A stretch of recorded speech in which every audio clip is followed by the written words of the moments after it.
नमस्कार मित्रांनो, स्टार प्रवाह वाहिनीवरील प्रेमाची गोष्ट मालिका जितकी चर्चेत असते तितकेच त्यामधील कलाकारांची देखील चर्चा असते। या मालिकेतील मुक्ता, सागर, सई, सावनी, मिहीर, मिहिका, इंद्रा, कोमल, आदित्य या पात्रांनी प्रेक्षकांची मनं जिंकली आहेत। दरम्यान प्रेमाची गोष्ट मालिका आतापर्यंत 3 कलाकारांनी सोडली। यापैकी एक कलाकार आता नव्या भूमिकेत प्रेक्षकांच्या भेटीस येत आहे।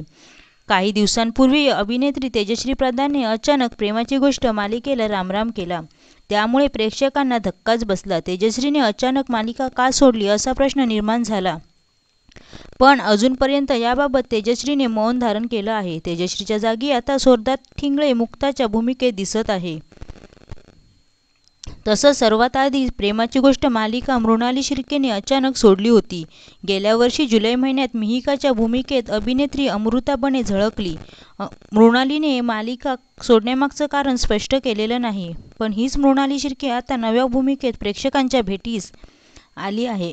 प्रिय हिंदी मालिकेत मृणाली शिर्केची वर्णी लागली आहे। स्टार प्लस वाहिनीवरील गुम है किसी के प्यार में मालिकेचा आता नवा अध्याय सुरू झाला आहे। त्यामुळे मालिकेत नवीन स्टारकास्ट झळकली आहे। या नव्या कास्टमध्ये मृणाली पाहायला मिळत आहे। मालिकेत मृणाली शिर्के जुई या भूमिकेत झळकणार आहे। याचे फोटो तिने सोशल मीडियावर शेअर केले आहेत। या मालिकेत मृणालीसह काही मराठी चेहरे पाहायला मिळत आहेत। अभिनेत्री मीरा सारंग, विनायक भावे यांनी महत्त्वाची भूमिका साकारली आहे।